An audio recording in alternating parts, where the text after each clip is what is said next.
محەممەد بەرێ داهستە کاکە مێشتی سرد بردم بۆ جینگە جینگە هەستە لە جیاتی برات لاقم شێ لە دەستی دێشی ئەو داهستە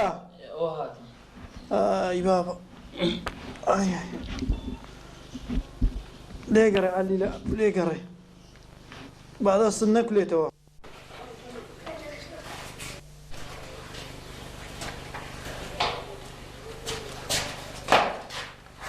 على كون دلي أتو اسمي برامر أو نلوكي ما حدنا برامر نلوكي. هذه شيء قنزان يا بابا. والله هيك. حنا شبستنا الجراج خد داينا هدا مو بس النما. زور شيء في مدى أول شيء ولا سي. هل دابا كردني يا؟ شوز. بابا. مالي. صار لي عباسي ندا. يو عباسيتي. بابا درين زور نخوشه وما وكل مالكتيا. نخوشه شو زور ويقرتيا. أنا تسوزان. والله قدوها دست دام شو كم دوا لقى عاجز هذا في كوبتي.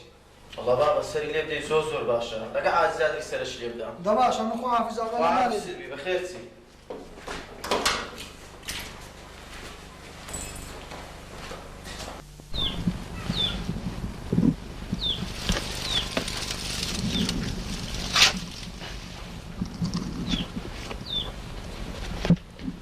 مريشكا بيسي الصياني لسبياني وخول دارو ساندي ها كودم شام لك حوشش نيش حديقي هم كتزقنا ما هي بقرباني قوندرك الدكم الرقم تلودو روسي ساعة بتخبروه وهامر دار الدكم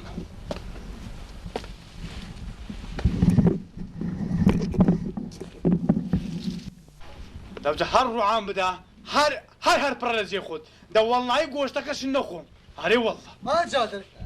ها كمل كل مقصدم كريم ده بخير يا توش بخير ومش كلوب ولا بديتي. لو الروعان ده اللي قرب باب امري كاك او براسه ده بيني عديقش نيشتيا او عديقه او عوشه هم كنت تزغنا او مدارنا بيانا كده بشون او جد فعل زغنا شي ديره كاتو اللي قرب عليه اوكي العاجز هذا ما تاخرنا بي. اقو واحدنا شعريج دام دو مليش كدو بزنو كلكم عشرك تعال ما عليها. ولا ويني فاطميه او ما اجي دويل كانك فاتي ودا زانين زير لك اتواز لو بس ما بينا اتو سنة عباس ده عباس خو ها والله جيت كلنا خوش وادم لي اما قلت ما استا عاجز هذا شيء زار شو عمل شر مزار ما تسوي ما عاجز هذا لك الخنب اي كره ما عرض دا باخذ زاني لو زمان مردي او ندو زود والله يكلش برايا سبين تجي تازي مال عمري داني وارث مال تازي مال فتاعي نيرانش غايبي كل اوجا بس ماشي خوشتري او هاي اللي هاتيها اتوقع مردك مرد دبي عفتك في اشتري بتسكن مع مستا كليو وقري بلي ما مستا عادي ما يمسك والله يخسك الجوانا عادي او رجل تسمى الشاري ايه الو مزقفت اخوان تاتا دروس كراع ايه مزقفت انه هيك ايه وخرب هاري غبو ايه بتم داخذ ديار مولود ابزان السيا ايه والله عم شو مصر قلت شربت برداق شربت من بركي ايه والله عندي ما وصل رمقاتي زولم دا بازولم دار بسيخوت اريكاك او قرب ارغسيا وتي والله ماما او دومار مرديا لي مرديا ايه اجا او درم ملا خزمان او درم ملا جيران معنا داني بارشان تازك اللي يبكن اجا كاك او دوم تازك اللي لكم او دوم تازك اللي لكم والله بخير لو درتم قلتم باني بتشر والله اخر بخر بس لا عيشات لازم اعظم شيء والله اخي لا خذ سكس دبابون خذ قول بابون دبابر خوم قرمو اتبرو صدر كيم وادي دبابون درك عوشه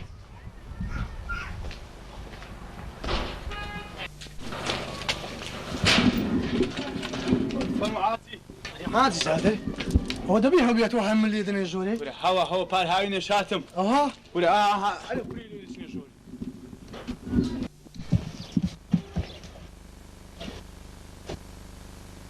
فن ولا مالك من وانا فرمو ولا مالك عادي ما فكري عاجز هذا فرمو بخواب يشتكي ولا دبو خو عافك يا الله بسم الله ولا كريم ولا دريم قرب ابا قش اي مال خير نبي عاجز هذا هو كفري ما نقول شو عاجز اتو يسقوا بسكاتي نازل لا والله كريم هاتو عزل لي مستمر خواب بيشكي ايورش تاكسي مار راجل بيشو السؤال بارك ايش الندى دابا دي فرمو ديدي وانا مناقشه السلام عليكم وعليكم السلام حاجي السلام عليكم عباس السلام عليكم وعليكم السلام بخير يا امام حاجي. بخير بين. اي خذ عافيك. اوا كوريا علي بله اوا مادام ما بتاعنا نخوشا او لو خبري متى ندا والله تسوعنا وشتا هوا بخوت زاني مال بن ديواني مزقفت دامه دكن ستو فتان لو طبعا ساعه ثانيه بس لا ابن بابا مواد امري ولا عادي زاد بري كريم ما هالكاول نمي نخوش تسير هو دمري أنا محمد كيف ذاكر يا كلهم نا والله ما محازي كيف نسي نا والله كيف ما نكريا هذا الشيء عادي تقول الصندوق كشتي لون دبا تامي بيتنان أنا كله درش كاي أتذكر هو هسكاك هستبر دوتو بكفنا من بايبا وباب دمري هسدي برا لا كنا ولا قتونيا داس دي بابا داس دي باش ما مع جواد رو لا شيشكاي أري كريم درم أنجو خاخنا سو في مرة هيا الوستا أو يدي شارينو خبرش بيليني هارد بفيديو تشي شناعي كدبو هادي كو دو خاكناسي اصلي راسيلكا هو موت فيهم تاشي باي كلام لقل فيهم شي هذا شي فيهم هذا قال يوك وشا خوري فاضل الله أكبر الله أري كتشغليش مهبو قليل من كل عادي وشي بارنا بيلان أو تبو بيسان ايه بندورة دا دور جيران وخزمان أما بعض بير كردبو كريم كنا خدا عافوك عاجي سادل ادي بارك بدس خوم شنو خدماتك من وين يا مالي أصندوق تبادي بار هايني بري كل أول أبو مرجع ما أبو كاس دفرس فينا داب زي كنا ماما بري ما محازي كنا عاجي سادل كل دين ودانش تدا أدي سبكم سبكي هسه بابا مزقفتي بري ما وسطا كل كان مزقفتي ما بداتي باب ما دمري وعد بكزنا داك تاسي ما زيدي هبو تاسي دي لو درش مسلو خاكراسكو بيماشي ما بيني بري عاجي سادل الله كريم أو معمد كرم برو ماري مرجع دوب فيلم ميزان بينا دي باي بام هاوينان أبصر ده كنا قال مكان بس ما حكى مي بقى أري والله بعد تاسي دي باب دي أري والله دي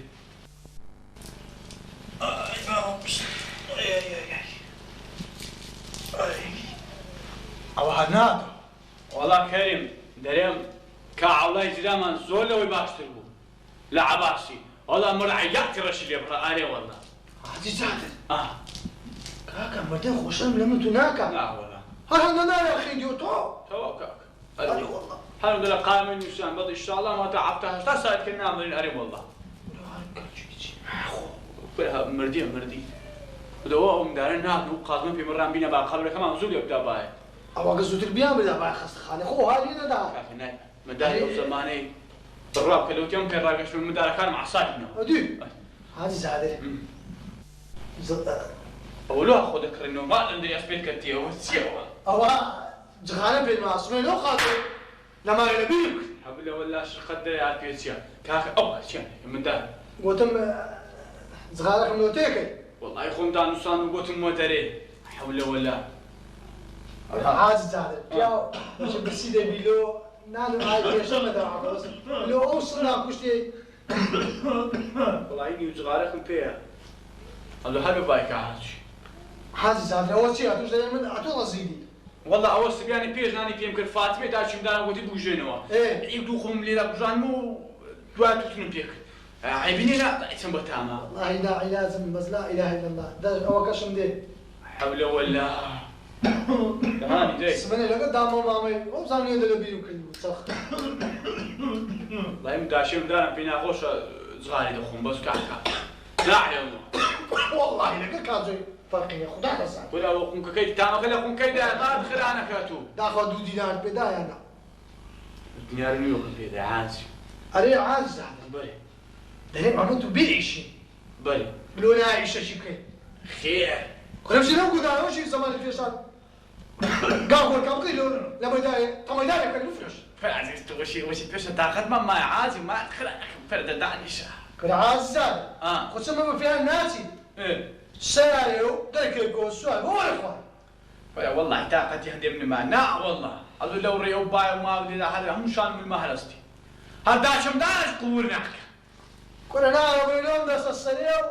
نعكم ولا وعلى خوي بزيادة من ذلك في راجع يشتينا ودور دواء يشنو ذاك كاك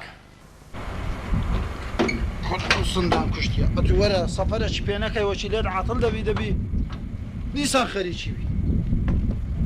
آثار نبي تشي محمود زاري أو قد عيدة كبيتة كرة محمد ورا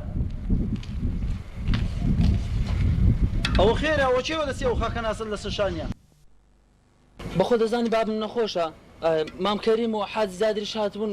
گوتی لەوانێ بابت بمریتم بڕۆ خاکە نازبینە دەچین شارینەوە ئەوها ئەرێ وەڵڵا دەچوو بڕۆ مادامێ سیارەکەشم هیچ ناکە سیارەکەی ببم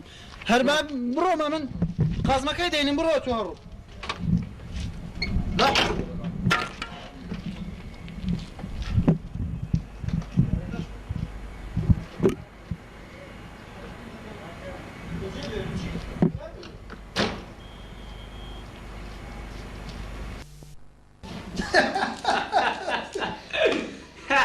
الله عادي بس بتخوشة ما تقدر أنا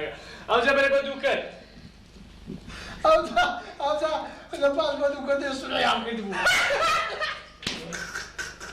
الله عادي قدرة وبس بيتي أصلا مستمر ولا مزقفت الجسم في بيوش وده هذا الشيء دوي ملاقي يا مستمر هذا وجهكم من أولادهم هون لا صاحبه الله أرجع ماشي بيه غمر اليوم ده صلى الله عليه وسلم ورا دباب هو خم بديه وحشناده كريم ده قال ما ده قال سلطان عادي زاد ولا خلوه يفوت يا كاكا ولو مالي الدنيا عليه وسباش كاكا أقعد ولا بنا عسيوا أتوكل لك خود دبي قبري جار دبا كاكا ولا لا على وزن دخوا شو منتي عن فيه علو بتوفي دو يعني بتوف أنا كده هذي ما كذي أوزن دامه ما ذكر أبو موبايل كذا من جب تي وكان ما بس بدأ بس هذا كاكا هم دارس دبي تو موبايل شي فيه الرسالة اللي عم بالك لا هذه وصية درس لك ورنيا سلام تها بخير بك هاك تها خدا عافيك يا ربي كريم قلتم دبينا خوشة كمان كوبي والله بريم كوا واحد أمري كان شو يسبيون ما كريم لما قال هيرو الرباط يستكفنا كبينا باي يستكفن ما ناخذ دفن ما ناخذ بري ما ناخذ لا خواري ما ناخذ هذه عباس كان عباس ها أري وروكويتو كاكتا هوتوي بخيراتي خدا عافيك يا ربي عباس تو وروكوي اخوة بزيادة كاكتا او زور باشم يا ربي خوش شفاد لو بني دقدوني كوي دقدوني اخوة بزيادة كاكتا زور باشترم بتوري عود الشكاية هالناتو هذا أتلو بخو ناسي أو بدرس شكاية خاصة ببلي شكاية هتا دسا بازار ديتوا أو كجلو بدي داسا بابا كفارني فاري تاكسي دمي بقول بعضهم طبعا كفلش لك خذي ولو بتشام دامو دوش روجك في قوس فايتك سيب بخون بارك كم ندا داسا بارك فيه بس أو خوري وش عليك وان شستا يقول لك شكاية عقل مستانا خين يدك والله شنو اللي تفاني كاكا والله من دالك بيورينا دانشا عادي دانشا تساوكم دانشا تساوم نتم دانشا عادي زاد دانشا تساوكم إن شاء الله كاتب أخوي كفنينا ديال هنا إن شاء الله كره خوافتانك كريم أورو باشتري لدنيا كابرا عاد زاد أورو أخسان دكا دنيا من هاتم هقصشي ندكن كره كاكتها باشي تسيا أو تاي بخاخناس وخازمي كتلو يدري باشم دنا هو باشي تسيا والله هذا مري كاكا باشي تسيا أتو تمشى يشعبك أو تلحق شيء خوافك كره كريم أو كان جينا زباشة ولا إشاعة سيدا زاني كل لون لازم هاو تنيوي غش خو عفكا لا غش دي تو كره خو هذه إشاعة كي ويجني أو أي كره باس شكاية كي السلامة بيتو تماشى كليا كا أو نبيني قوري هاي تخواري ها أو قوش كايا كيا ولا قام هيز نزال موي هندية مادم أو خالي الرشيد كده أبو نشانوي دمري كره بابا كره كيتي كره كي ولا ما تا إشاعة مردنية أنا ما بتها أما تسامى بدو كذا ولا خنيبون ولا عاد زاد ما هو قد ياسين شو صدقني دو كلمة قرآن ولا صدقني هو شو بقول أوانيا أيوة أيش هذا لو مدرس الإقصانك بأمر موي والله بابا تمام كده هتا صاحب مرد زيقل دو ساحه ماري كل خوم لك قران وقاقات بكن انت دات اسمع من هات من قرانا كلمه قران شي بخوينم السلام عليكم كريم هسه بجنا خد بس بابا بالو تهاي بتبين مزاين او ستوري درنگو قاقاي ديگاي تانا بزام كو قاقاي گريان دي هسه بابا نرسكلو بتبين هسه انا دانشن بعد رخصة لو كان باش كان بركتيب قال صباح ذكي كريم عاد زادر دوخصة لو ذكر كاكا سرداني نخوش يوهانيا انقول اخسي خوابي اتو عاد زادر توي عادي كريم ردين سبيب وردين يكتب لك صغارة كان شاشال السرية وفقيري كان جي سرداني نخوش يوهان لي باركوتونا بجدين دو لي كرديتو وابزام هردانا روجا كالليرة بارو دايتو دانشتينا او زو عالمهم شوش كرديا امن بخوبة توري لديل الرهاتم محمد مدي خاك ناسي فيو كان جي سرداني نخوش يوهان عاد زادر اتو لقصة خود سوي عادي وابزام لبغداء قرها وتو نسوي عادي اقل سوي عادي برشي اسلوبي فير دبوي كريم هل بلوان دي ازانا لبندي وهي المزقفة دزبة دامي كانوا إيشا تشيتاك قد فير نابل جويرا ما مستعش راناقل دعاء پیغمبر صلى الله عليه وسلم ده فرمي من كان يؤمن بالله واليوم الآخر فليقل خيرا أو ليصمت